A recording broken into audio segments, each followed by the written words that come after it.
রমজান মাসে রোজা রাখে নাই কিন্তু মারা গিয়েছে, এখন শুনেছি তোমার উপর রমজান মাসে রোজা ফরজ করা হয়েছে, ওকে রোজা রাখতে পারবে? তাহলে এই দুইটা তথ্য কি বুঝাতে চাইলেন? কোরআন কিন্তু মরা মানুষের জন্য আসে নাই, কোরআন এসেছে জীবন্ত মানুষের জন্য।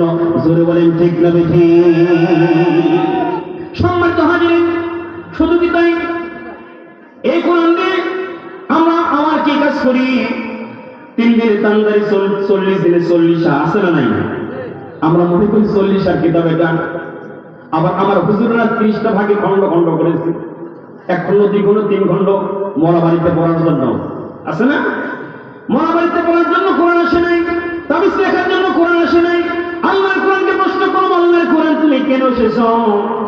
আল্লাহর কোরআন বলতেছে আমি দুনিয়াতে কেন এসেছি? কুল্লা হাবিতু মিনহা জামিআ ফাইম্মা ইয়াতিয়ান্নাকুম মিন্নি হুদান ফামান তাবিআ হুদায়া ফালা খাউফুন আলাইহিম ওয়ালা হুম ইয়াহজানুন। আল্লাহু আকবার। পৃথিবীর প্রথম মানুষ যাকে আল্লাহ তৈরি করলেন তার নাম হলো হযরত আদম আলাইহিস সালাতু ওয়াস সালাম। আদম আলাইহিস সালাতু ওয়াস সালামকে আল্লাহ তৈরি করলেন, জান্নাতে রাখলেন, থাকা খাওয়ার সব সুযোগ সুবিধা দিলেন। আর আল্লাহ বলেন ওয়া তাকরাবা হাযিহি শাজারা, ওই যে একটা গাছ দেখা যায়, ওই গাছের কাছেও যাবে না, ওই গাছের ফল খাবে না। মানুষের প্রধানতম শত্রু হলো ইবলিস। অনেক ইতিহাস শুনেছেন, ইবলিস ওয়াসওয়াসা করে আমাদের মা আদি মাতা হাওয়া আলাইহিস সালাম কে গন্ধ ফল খাওয়ালো, উভয়ে আল্লাহর হুকুম অমান্য করলেন। আল্লাহ বললেন আমি বলেছিলাম গন্ধ ফল খাওয়া যাবে না, তুমি খেয়ে ফেলেছো, জান্নাতে থাকার পরিবেশ নাই, তোমরা বের হয়ে যাও। আদম নবী এবং হাওয়া আলাইহিস সালামকে আল্লাহ জান্নাত থেকে বের করে দিচ্ছেন। আদম নবী খুব কান্না, হাওয়া আলাইহিস সালাম খুব কান্না করতেছে, আল্লাহ এখানে কত ভালো ছিলাম, আর একটা অপরাধ করেছি, জান্নাত থেকে বের করে দিচ্ছেন। আল্লাহ রাব্বুল আলামিন বলেন কুল্লা হাবিতু মিনহা জামিআ, তোমরা এখান থেকে বের হয়ে যাও, দুনিয়াতে চলে যাও। আর যখন তোমরা দুনিয়াতে থাকবে ফাইম্মা ইয়াতিয়ান্নাকুম মিন্নি হুদান ফামান তাবিআ হুদা, আমি আল্লাহর পক্ষ থেকে সংবিধান যাবে। কি যাবে? হুদা শব্দের অর্থ সংবিধান। যুগে যুগে আমি আল্লাহর পক্ষ থেকে সংবিধান প্রেরণ করব। আর এই সংবিধান মানে কি? আমাদের জন্য কোরআন। সংবিধান মানে কি? আমাদের জন্য কোরআন। এই কোরআন অনুযায়ী যারা জীবন যাপন করবে, আল্লাহ বলেছেন আদম তুমি জান্নাতে আমার হুকুম অমান্য করেছো, গন্ধ ফল খেয়েছো, জান্নাত থেকে বের করে দিয়েছি, দুনিয়াতে গিয়ে আমি আল্লাহর কোরআন মতো যদি তোমরা জীবন যাপন করতে পারো। আমাদের জন্য সংবিধান হলো কোরআন। এই কোরআন যদি আমরা জীবন যাপন করতে পারি, আল্লাহ বলেছেন ফালা খাউফুন ওয়ালা হুম ইয়াহজানুন, ভয়ের কোনো কারণ নাই, টেনশনের কোনো কারণ নাই। জান্নাত থেকে বের করে দিয়েছি, দুনিয়াতে কোরআন অনুযায়ী জীবন যাপন করবা, আবার জান্নাতে নিয়ে আসবো। সুবহানাল্লাহ। তাহলে কোরআন কি একটা আমাদের জন্য সংবিধান। শুধু তাই নয়, সম্মানিত হাজিরিন, এই কোরআন আল্লাহ কেন নাযিল করলেন? সূরা ইব্রাহিমের মধ্যে বলতেছেন লিতুখরিজান নাসা মিনাজ যুলুমাতি ইলান নূর। আল্লাহ বলতেছেন কোরআন নাযিল করেছি অন্ধকারাচ্ছন্ন সমাজকে কোরআন দিয়ে আলোকিত করার জন্য। আমি কোরআন নাযিল করেছি অন্ধকারাচ্ছন্ন মানুষদেরকে কোরআন দিয়ে আলোর রাস্তা দেখার জন্য। জোরে সুবহানাল্লাহ। যে মানুষগুলো আজকে সঠিক পথ খুঁজে পায় না, যারা কোরআনের কাছে আসবে তারা সঠিক পথ পেয়ে যাবে। জোরে সুবহানাল্লাহ। প্রিয় নবী মুহাম্মদ রাসূলুল্লাহ সাল্লাল্লাহু আলাইহি ওয়াসাল্লাম বলেছেন মান ক্বালা বিহি সাদাকা, যে ব্যক্তি কোরআন দিয়ে বক্তব্য দেয় সে যেন সত্য কথা বলল। জোরে সুবহানাল্লাহ। ওমান হাকামা বিহি আদিলা, যে বিচারক কোরআন দিয়ে ফয়সালা দিল সে যেন ন্যায় বিচার করলো। ওমান হাদাহু ইলা সিরাতিল মুস্তাকিম, যে ব্যক্তি কোরআন দিয়ে মানুষদেরকে ডাকে সে যেন জান্নাতের রাস্তায় ডাকলো। জোরে সুবহানাল্লাহ। তাহলে এই কোরআন এসেছে অন্ধকারাচ্ছন্ন মানুষদেরকে আলোর পথ দেখার জন্য। শুধু তাই নয়, এই কোরআন কেন আল্লাহ নাযিল করলেন? মান লাম ইয়াহকুম বিমা আনজালাল্লাহ ফাউলাইকা হুমুল কাফিরুন। আল্লাহ রাব্বুল আলামিন বলেছেন পৃথিবীতে যে বিচারক আমি আল্লাহর কোরআন দিয়ে বিচার করে না সে মুমিন নয়, সে হলো কাফের। সে কি? কাফের। মান লাম ইয়াহকুম বিমা আনজালাল্লাহ ফাউলাইকা হুমুল ফাসিকুন, যে ব্যক্তি আমার কোরআন দিয়ে বিচার করে না সে হলো ফাসিক। ওমান লাম ইয়াহকুম বিমা আনজালাল্লাহ ফাউলাইকা হুমুজ জালিমুন। যে ব্যক্তি আমি আল্লাহর কোরআনকে বাদ দিয়ে মামলা রায় দিল, বিচারের ফয়সালা করলো, সে যেন মানুষের প্রতি জুলুম করলো। কি করলো? জুলুম করলো। এই কোরআন হলো কি? ন্যায় ইনসাফের কিতাব। সম্মানিত হাজিরিন, সেই জন্য প্রিয় নবী মুহাম্মদ রাসূলুল্লাহ সাল্লাল্লাহু আলাইহি ওয়াসাল্লাম হাদিস বলেছেন, ইউশিকু আন ইয়াতিয়া জামানুন লা ইয়াবকা মিনাল ইসলামি ইল্লা ইসমুহু। এমন একটা সময় আসবে ও আমার সাহাবীগণ, মানুষের মুখে মুখে ইসলাম থাকবে, ইসলামের নিয়ম কানুন একটাও সমাজে থাকবে না। মানুষের মুখোমুখি ইসলাম, মানুষের মুখোমুখি ইসলাম। বাবা করেছে হজ, মা করেছে হজ, বেটা বিয়ে যখন শুরু হয়, মেয়ের বিয়ে শুরু হয়, 3 মিলা গিয়ে দেখছে বাজে বাজে কিনা, সত্য না মিথ্যা? মানুষের মুখোমুখি ইসলাম, কিন্তু সমাজে ইসলাম আছে? সমাজে কোনো ইসলাম নেই। প্রিয় মুহাম্মদ রাসূলুল্লাহ সাল্লাল্লাহু আলাইহি ওয়াসাল্লাম বলেন, মাসাজিদুহুম আমিরাতুন, মসজিদগুলো অনেক উঁচু উঁচু হয়ে যাবে, ওয়াহিয়া খারাবুন মিনাল হুদা, সেখানে মানুষরা হেদায়েত পাবে না, হেদায়েত শূন্য হবে। এরপরে মুহাম্মদ সাল্লাল্লাহু আলাইহি ওয়াসাল্লাম বললেন, উলামাউহুম শাররুন মিন তাহতি আদিস সামাই মিন ইনদিহিম তাখরুজুল ফিতনা। এমন একটা সময় আসবে আলেমদের কাছ থেকে ফিতনা ছড়াবে, আলেমদের মধ্যে মধ্যে দ্বন্দ্ব হবে, তাদের মধ্যে সমাজে ফিতনা ছড়াবে। আজকে বড় হুজুর ছোট হুজুরকে দেখতে পায় না, আছে না নাই? এক হুজুর বুকের উপর হাত বাঁধে, আরেক হুজুর নাভির উপর হাত বাঁধে, একজন আরেকজন বিপক্ষে ফতোয়া দেয়, তোমারটা নাজায়েজ আর এ বলে তোমারটা নাজায়েজ, আছে না নাই? হুজুর আজকে এক হতে পারি নাই। সেই জন্য প্রিয় নবী মুহাম্মদ রাসূলুল্লাহ সাল্লাল্লাহু আলাইহি ওয়াসাল্লাম বলেছেন, দুই শ্রেণীর লোক থেকে তোমরা দূরে থাকো। আল্লাহ নবী মুহাম্মদ সাল্লাল্লাহু আলাইহি ওয়াসাল্লাম বললেন, তারা কারা? এক নম্বর হলো আমলবিহীন আলেম। আমলবিহীন আলেম, অনেক কিছু জানে কিন্তু আমল করে না, আছে না নাই?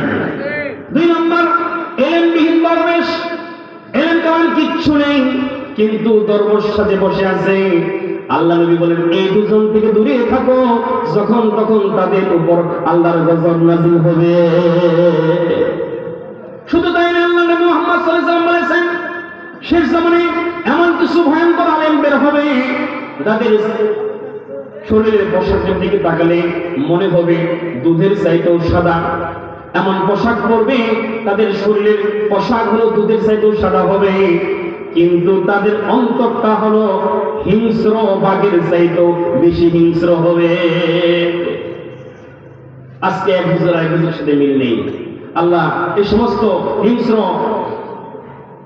আমলবিহীন আলেম থেকে আল্লাহ আমাদের হেফাজত করুন, সকলে আল্লাহুম্মা আমিন।